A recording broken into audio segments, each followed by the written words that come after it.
You're listening to the local edition of the Cats Roundtable, 970 AM The Answer, and this is John Catsimatidis, and thank you for being with us this Sunday morning. And my only requirement is when we talk about subjects that you need a strong cup of coffee for, go out in there and get that strong cup of coffee.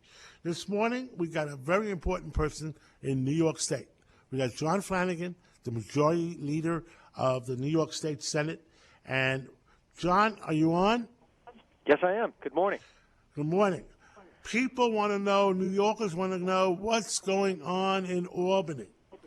Tell us what's going on. Actually, there's quite a bit going on. There's a wide variety of subjects that we're dealing with right now.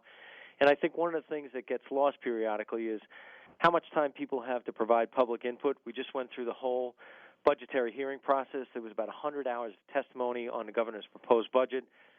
I know how busy I am, and I'm no different than many of my colleagues. We have people coming in on transportation, health, environment, education, all kinds of issues that all relate to the budget. And people want to know, essentially, what's going to be their share of the pie. John, you are a student of this game, and every year the most important thing we do is the New York State budget, which we are deeply involved in right now. So I always tell people there's two primary questions.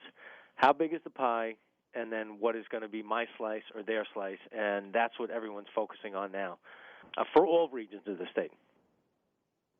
It was that's going on that people talk about, and Fred Dicker wrote a column on it, the $15 an hour wage.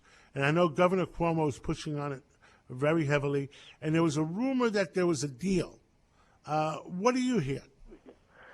Well, it's not even so much what I hear as opposed to what I know. In as much as I am acting as the leader of our conference, I am working very closely with my colleagues from all across the state of New York. There is no deal. For anyone to suggest there's some finality on this issue, that's just inappropriate and it's not accurate. We are having discussions about a wide variety of different things, and I'll go back to all the basics. We believe in economic opportunity for all working men and women in the state. We want to have open mobility. We want to have opportunity for anyone who has no qualms about working hard and trying to make themselves a better life. We have a lot of concerns about how this would be paid for, what's the effect on small business, what's the effect on not-for-profits, what does this mean to hospitals, nursing homes, home health care workers, and those things actually are very, very important. It's laudable to try and help people get more money, but we're drilling down on a lot of details that we think are significant and important, and we're going to keep doing it. And, John, I would respectfully add that we have a fundamental obligation to work closely with the governor and the Assembly through Speaker Hasty. Speaker is a very fine person to work with, and working closely with Jeff Klein as well from the Independent Democratic Conference. The other thing, I remember when the discussion started a year before about raising rates, we talked about, and I talked to Dean Skelos about it, I talked to the governor about it. Well, why don't you split it up? Like 15-year-olds up to the age of 22, 23, where they're living at home with their parents, maybe should get less. And, and people that work for a living on their own maybe should get more. Has there been any talk like that on it? There has, and it's a valuable discussion. One of the concerns that's been raised is if you start ratcheting these numbers up to $15 an hour, that a lot of kids are not even going to get jobs because, if it's a seasonal position, say a lifeguard at a county beach or a town beach, they're just going to end up hiring adults. So we could lose a whole segment of high school kids and college kids who are looking for employment. So those discussions are not only fruitful, they're important. No resolution yet, but these are things that have come up in the past as well. And in reality, John, you know this. We did a phase-in of the most recent minimum wage increase. That was all negotiated, and there was a lot of give and take. The absolute dollar amount had some bearing on, do you do a tax credit for small business? What's the timeliness of it? Should we have economic triggers so that if the economy is not doing well, that the increases don't kick in? And these are things that not only do I know are important, but I like talking about them because this is real life. Whether you're a small independent retail store or an auto repair place or a multinational corporation franchisee, this is real life, as you well know. Almost 4 or 5 weeks from now, you got a special election in Long Island or Nassau County for the state senate.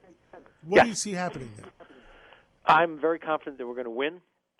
We had a poll that came out this week, showed the race neck and neck, and I think that speaks volumes about the quality of our candidate, because the Democrat is a sitting incumbent, and our candidate, who has a wealth of experience on so many different levels and is so incredibly steeped in his community, has never run for public office.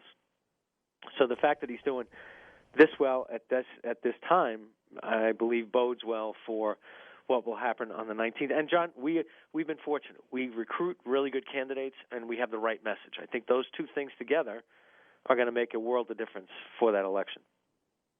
Gotcha. On Friday, the Albany Times-Union, you got additional backing on the synthetic marijuana bill you want to pass.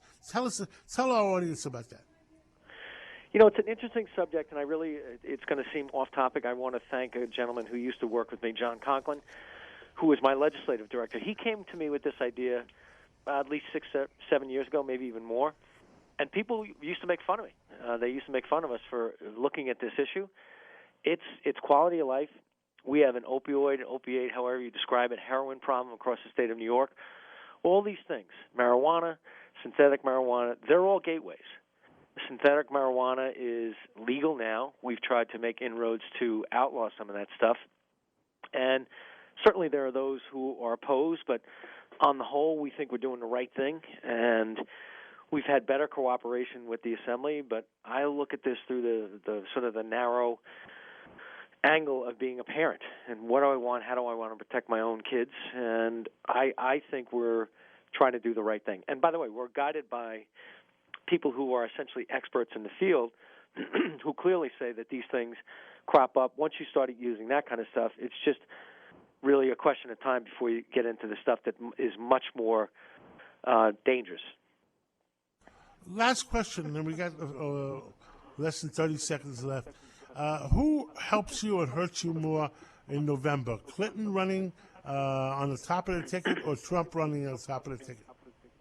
Well, I would say this. It's never going to be dull in New York. This is the first time in a very long period of time where you can have a fantastic impact based on the personalities, based on their presence in New York. I'm going to just say we elected 8 Republicans since 2014 to the state Senate. We picked up a great candidate today out in Western New York, Chris Jacobs, to run a seat out there. I'm confident that we have the right team, the right candidates, the right message. So no question who's at the top of the ticket will have an effect. But I have a sort of very parochial focus on the quality of the people who are running as New York State Senate candidates, and that's why I have a cool job, and that's why I think we're going to win. John Flanagan, thank you for being with us this Sunday morning, and enjoy the rest of the day. Thank you so much, John. You take care.